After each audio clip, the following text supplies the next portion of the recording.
Bismillahirrahmanirrahim. Assalamualaikum warahmatullahi wabarakatuh. Alhamdulillahirabbil alamin. Assalatu wassalamu ala Rasulillah. Segala puji kehadirat Allah Subhanahu wa taala, Tuhan semesta alam serta pencipta langit dan bumi, dan juga sholawat untuk Nabi besar Muhammad Sallallahu Alaihi Wasallam sebagai bentuk cinta dan penghormatan kita kepada beliau. Di dalam agama Islam, sholat Jumat memiliki kedudukan yang sangat penting. Bagi kaum laki-laki, sholat Jumat bukan hanya sekedar ibadah, tetapi merupakan kewajiban yang tidak boleh diremehkan. Namun ada kondisi-kondisi tertentu yang memperbolehkan seseorang untuk tidak menghadiri sholat Jumat. Pada kesempatan kali ini, kita akan membahas tentang hukum meninggalkan sholat Jumat dan beberapa uzur syar'i yang memperbolehkan seseorang untuk tidak menghadirinya. Nah, pertama, untuk hukum meninggalkan sholat Jumat itu jelas haram ya.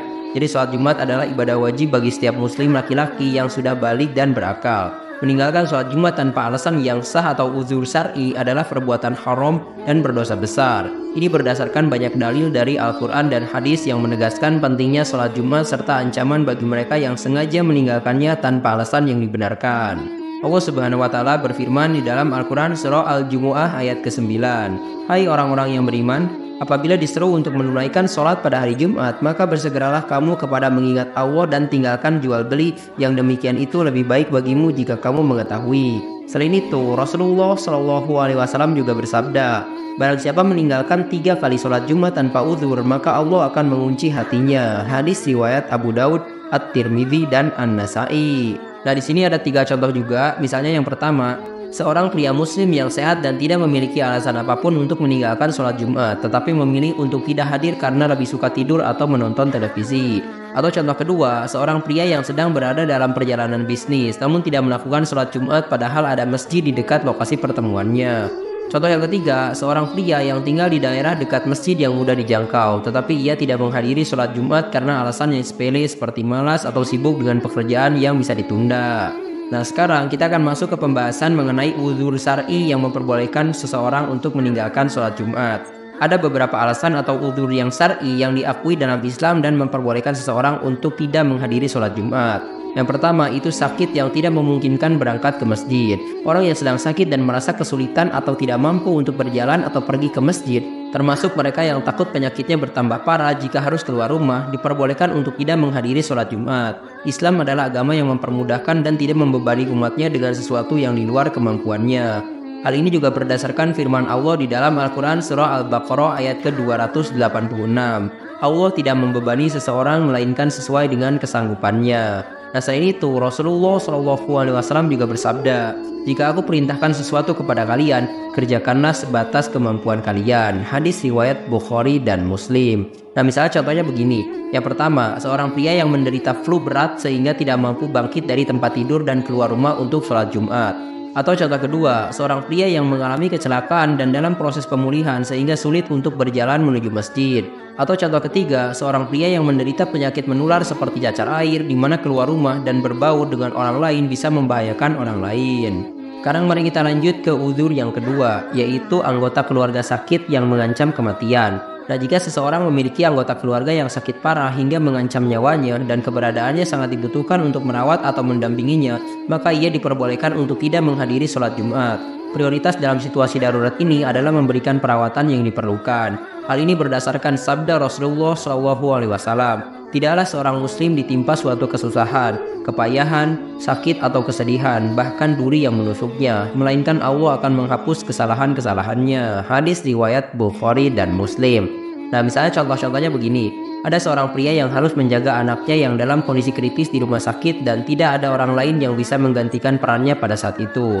Atau contoh kedua, seorang suami yang mendampingi istrinya yang sedang melahirkan dan mengalami komplikasi serius, sehingga ia harus tetap berada di sisi istrinya.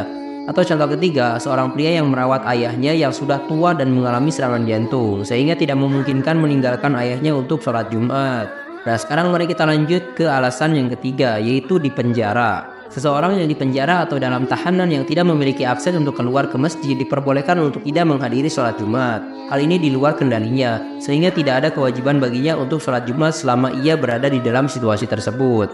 Misalnya contoh-contohnya seperti ini. Yang pertama, ada seorang pria yang ditahan di penjara karena suatu kasus yang tidak diberikan izin untuk keluar menghadiri sholat Jumat. Atau contoh kedua, seorang aktivis yang ditahan di tempat yang jauh dari akses masjid sehingga tidak memungkinkan baginya untuk menjalankan sholat Jumat. Atau contoh ketiga, seorang pria yang berada dalam tahanan rumah dan tidak diizinkan untuk meninggalkan rumahnya oleh pihak yang berwenang.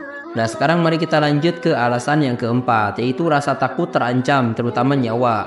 Jika seseorang merasa terancam jiwanya, baik karena situasi keamanan yang buruk atau ancaman langsung yang bisa membahayakan nyawanya, ia diperbolehkan untuk tidak menghadiri sholat Jumat. Kehidupan manusia sangat berharga dalam Islam, dan menjaga keselamatan jiwa adalah prioritas utama. Hal ini berdasarkan firman Allah di dalam Al-Quran Surah Al-Baqarah ayat ke-195. Dan janganlah kamu menjatuhkan dirimu sendiri ke dalam kebinasaan. Nah, misalnya contoh-contohnya seperti ini. Yang pertama, seorang pria yang tinggal di daerah konflik atau perang, di mana pergi ke masjid bisa membahayakan nyawanya. Atau contoh kedua, seorang pria yang mendapatkan ancaman pembunuhan, sehingga merasa tidak aman untuk keluar rumah. Atau contoh ketiga, seorang pria yang tinggal di daerah dengan tingkat kejahatan tinggi, di mana perjalanan ke masjid beresiko terhadap keselamatannya. Nah, sekarang mari kita lanjut ke alasan yang kelima, yaitu cuaca yang sangat ekstrim. Ketika cuaca sangat buruk seperti hujan lebat, badai, atau salju yang membahayakan perjalanan ke masjid, seseorang diperbolehkan untuk tidak menghadiri sholat Jumat. Islam mengajarkan untuk tidak memaksakan diri dalam situasi yang bisa membahayakan kesehatan atau keselamatan.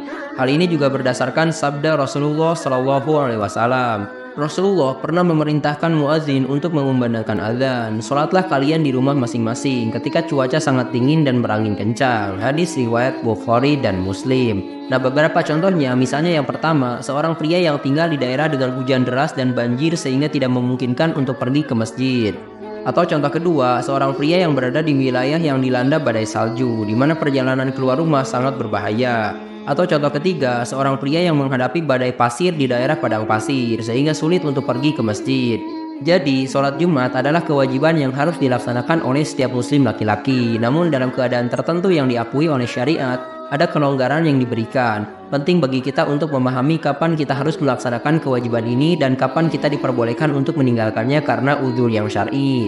Semoga penjelasan ini bermanfaat dan menambah pengetahuan kita dalam beribadah. Terima kasih telah menyimak. Silahkan kirim dukungan kalian dengan klik tombol like, subscribe channel ini, dan bagikan juga ke teman-teman kalian. Semoga dengan membagikan itu kalian bisa mendapatkan pahala jariah dari video ini. Mohon maaf bila ada kesalahan. Wabillahi taufik wal hidayah. Wassalamualaikum warahmatullahi wabarakatuh.